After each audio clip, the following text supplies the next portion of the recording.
약속이 먼저냐, 율법이 먼저냐 이렇게 얘기를 하면 약속이 먼저다 이 말씀을 하시고 있지요.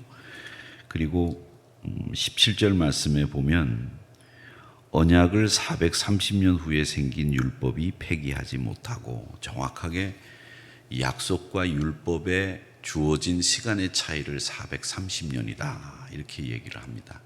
그러니까 여러분, 약속과 율법을 같이 얘기해도 물론 됩니다만은 엄격하게 얘기하면 약속과 율법은 다른 거죠. 430년이라고 하는 시간적인 차이가 어떻게 있느냐? 약속은 창세기 12장에 나오는 아브라함의 약속입니다. 하나님이 내 이름을 창대케 하리니 내 민족을 번성케 하리니 하늘의 별 바다의 모래같이 번성케 하리라. 네 이름을 창대케 하리라.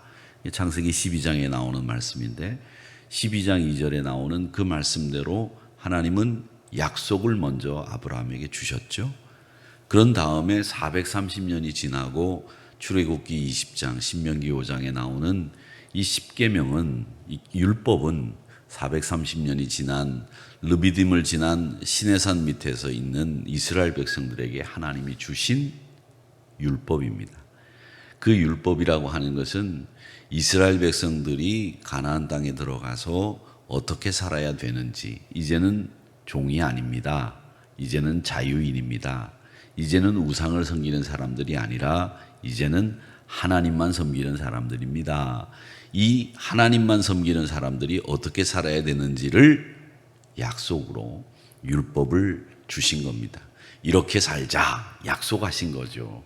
근데 그 약속은 법이라고 하는 테두리 안에서 만들어진 약속입니다. 하나님이 주신 약속이죠.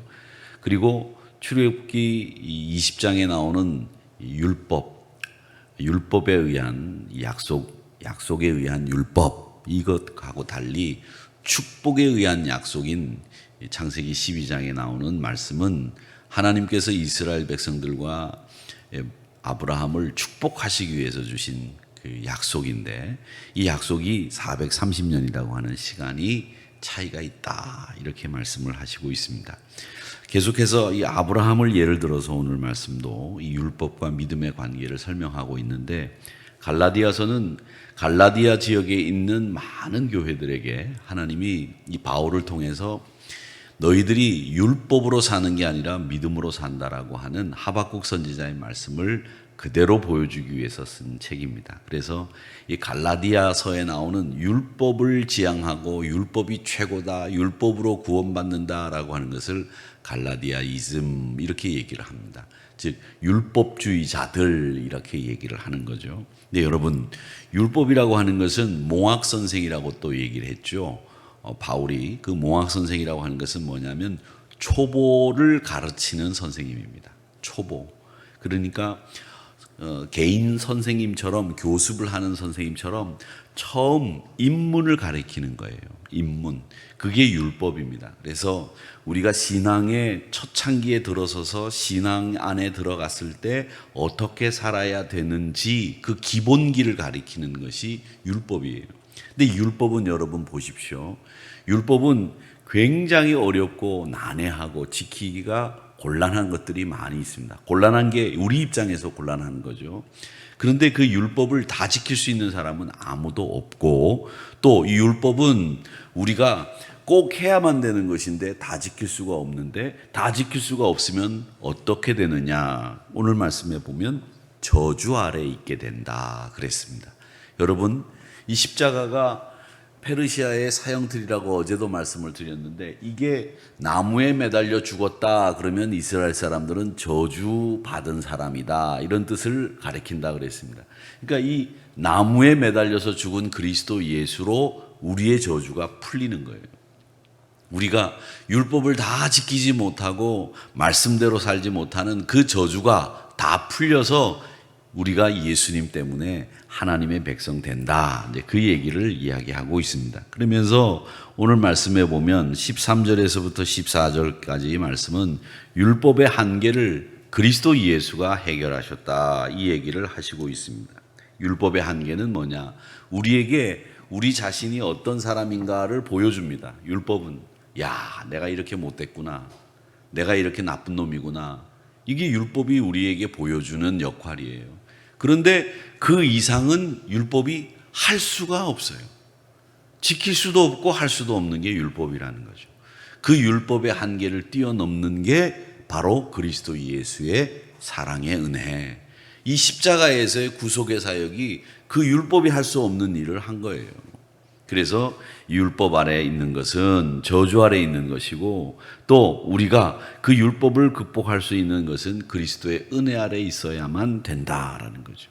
여러분, 십계명을 우리가 같이 공부를 하고 있지만 수요일 날 나 위에 다른 신 두지 마라, 내 이름을 망령되이 일컫지 말라, 우상 만들지 말라.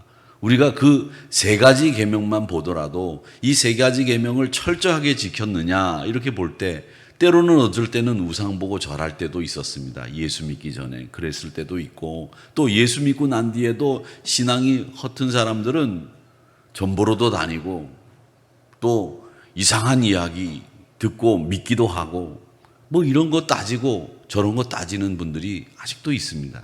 신앙생활 하면서도 나 위에 하나님 이외에도 다른 신을 섬기는 거죠. 야, 뭐 그래도 이사 가는 날 다른 사람들이 다 얘기하는데 그날은 손 있는 날이라더라.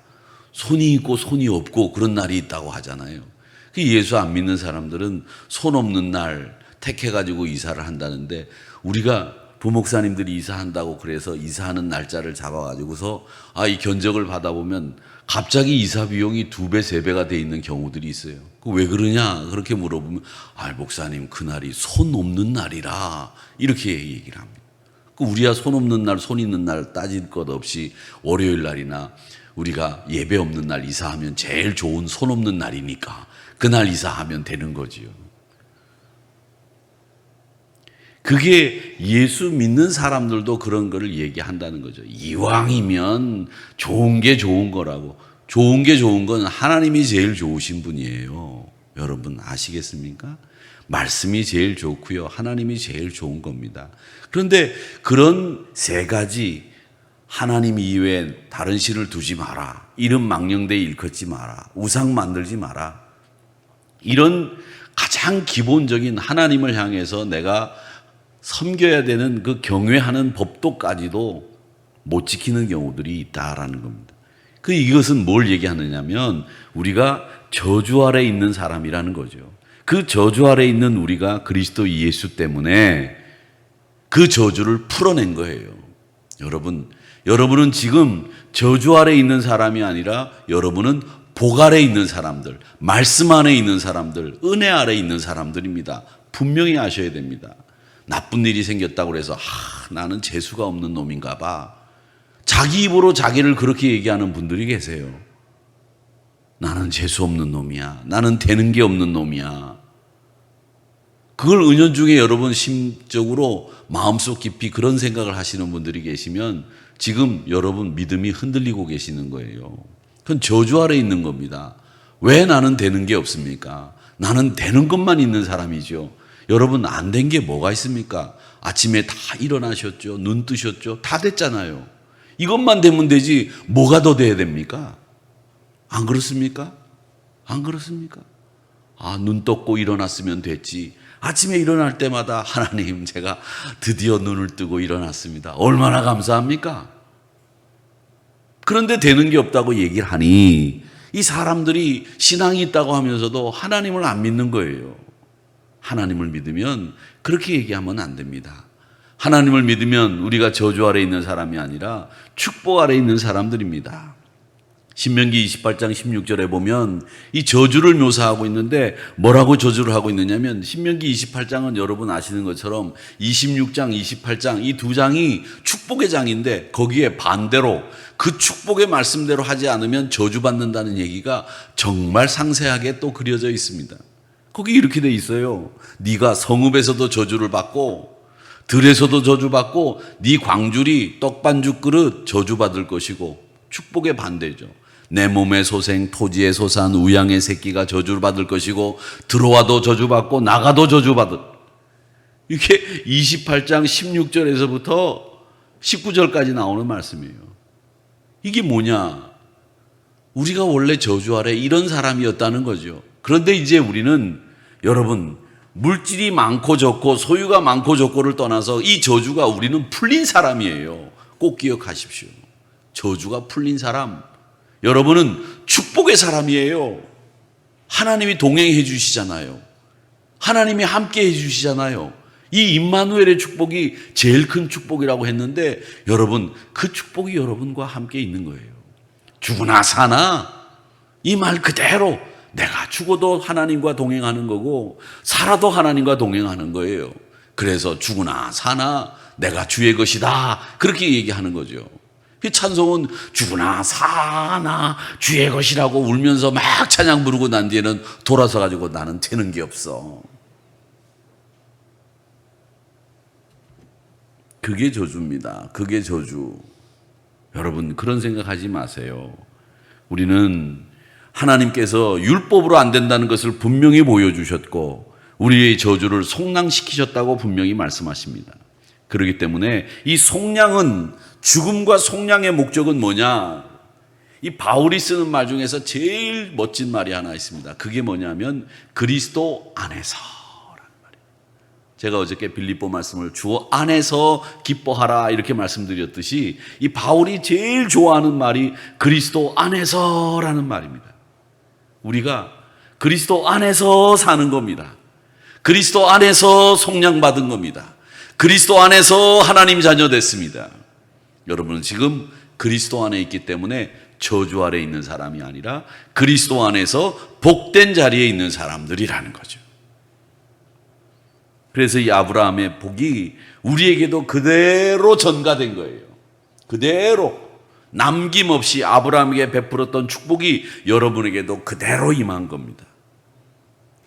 믿음을 통해서 성령의 약속을 받게 하기 위해서 이 십자가의 의미는 그러니까 우리를 저주에서만 푸는 것이 아니라 우리를 저주에서 풀고 거기다가 성령을 주시고 거기다가 하나님이 임마누엘 해주시는 것까지 이 십자가가 이 저주를 그렇게 풀어주신 거예요. 그러니까 저주만 풀어주신 게 아니라는 거죠. 성령까지 주셔서 우리가 임마누엘 하기까지 할 수 있도록 만들어주신 십자가의 축복. 그걸 여러분들이 주셨다. 그것을 꼭 기억하시기를 바랍니다. 그래서 그리스도 예수의 십자가의 죽음이 가치 있고 귀중한 거예요. 왜? 나를 저주에서 풀어주셨고 나를 하나님의 백성 삼아주셨고 나를 성령 주시기까지 임마누엘 해주시기 때문에 그 십자가가 나에게는 귀한 거예요. 여러분의 저주를 풀어주셨는데 뭐가 겁날 게 있습니까? 사람은 다 두려워하고 삽니다. 뭐가 두려운지 하여튼 두려운 것들이 많은데 그 두려움에서부터 해방될 수 있도록 만들어준 거 그게 십자가예요. 여러분 얼마나 두려운지 제가 이 세상에서 제일 두려웠던 때 제 친구 할머니가 돌아가셨는데 이 할머니가 돌아가셔가지고 할머니가 덩치도 커 이만한데 무섭기도 엄청나게 무서웠어요. 동네 아이들이 어디서 놀 데가 있습니까? 다 그 문화촌 골짜기 동네 집 앞에서 소리 지르면서 또 공차기 하고 마당으로 공 차고 장독대 깨고 유리창 깨고 그리고 살면 그렇게 놀았죠. 뭐. 그 할머니가 나와가지고 소리 한 번 지르면 아이들이 혼비백산 나가지고 다 뿔뿔이 흩어져가지고 어디로 갔는지 없어요. 그 할머니가 돌아가셨네. 그런데 그 아이들이 얼마나 쾌재를 불렀겠어요. 이제 할머니 없으니까 공 마음대로 차도 된다. 이제. 근데 제가 그 할머니가 나가는 그 할머니가 이렇게 옛날에는 집에서 장례를 치렀으니까 그 할머니가 관이 나가는 거예요. 그 집 문이 열리면서 친구들이 막 뒤에서 우는 척하고 너 우냐? 그랬더니 아니 할머니 죽었으니까 울어야지 그러면서 뒤에서 울고 나오고 할머니 관이 나오는데 그 멀건 보에 쌓인 관이 딱 나오는 걸 보는 순간에 그 살아계신 할머니가 거기 누워있다고 생각하니까 그게 얼마나 무서운지 모르겠어요. 어린 마음에 얼마나 무섭든지 말이죠. 근데 그 대문, 그 관이 나온 대문이 이렇게 있는데 그 옆으로 골목이 있는데 그 골목을 지나가야 우리 집에 가는 거예요. 이야, 그러니까 집에 갈 때마다 그 할머니가 거기서 쑥 나올 것 같아. 어릴 때 제가 그게 트라우마였어요. 트라우마. 그 할머니 아직도 기억이 나는데 그 친구는 지금 미국 사는데 말이죠. 그 친구한테 그 얘기를 못 했는데 그렇게 무섭더라고요. 그래서 찬양을 부르기 시작했어요. 주일날 교회 끝나고 나면 우리가 해 떨어지기 전에는 교회에서 안 나갔잖아요. 해 떨어져야 집에 가는 거예요. 주일날은. 해 떨어지기 전에 집에 가는 건 요즘에나 해 떨어지기 전에 집에 가는 거지, 옛날 어릴 때는 주일날은 해 떨어지기 전에 교회 가면 큰일 나는 줄 알았죠. 해 떨어지고 난 뒤에 집에 들어가려고는 그 집 앞을 지나가야 되는데 정말 머리가 돌겠더라고요. 얼마나 무서운지.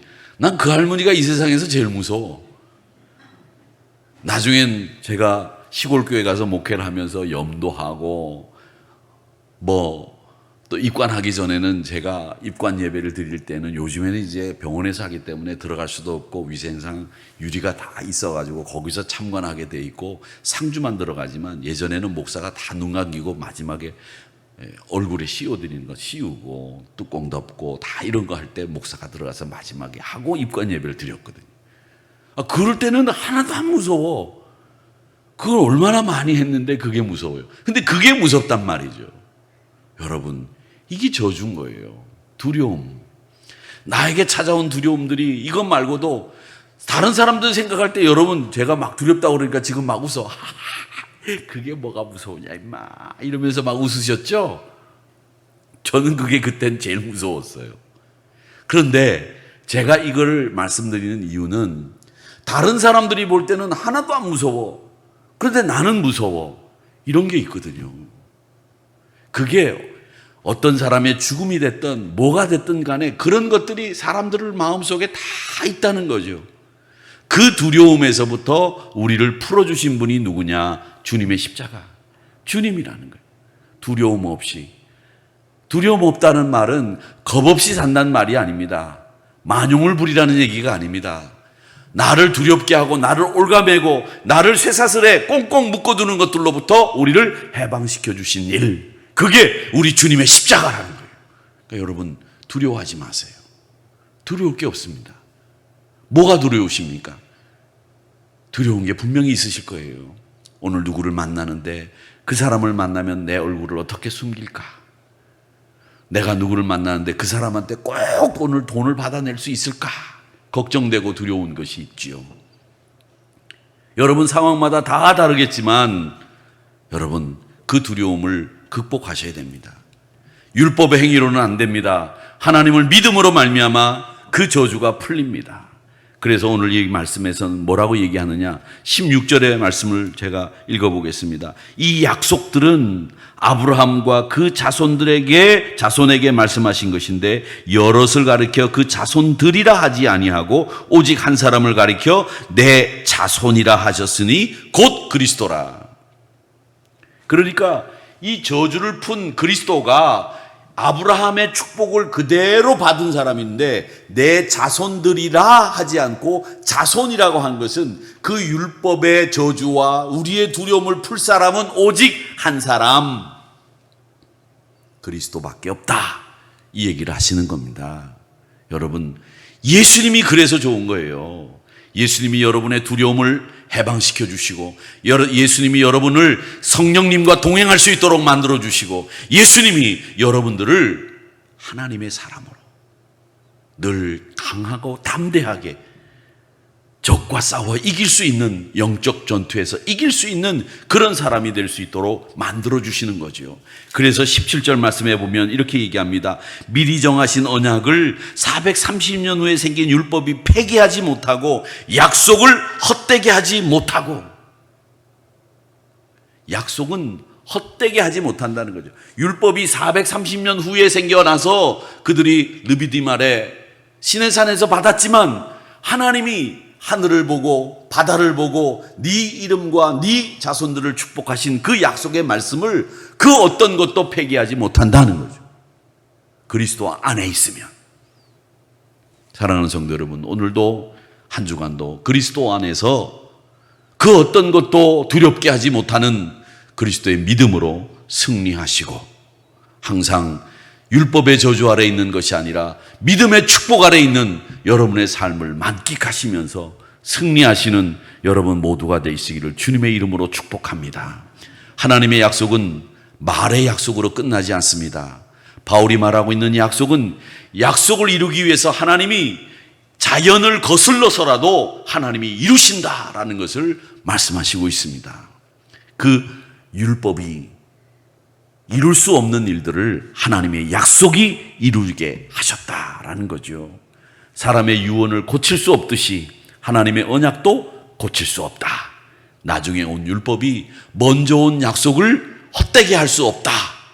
이 말씀을 기억하시면서 하나님은 한 자손을 통해서, 즉 그리스도를 통해서 천하 만민이 복을 얻게 하실 것이라고 이야기하셨는데, 그분이 바로 그리스도 예수라고 하는 사실을 기억하시면서 항상 약속의 자녀로 살아가시는 우리 한우리 성도님들 다 되시기를 주님의 이름으로 축복합니다.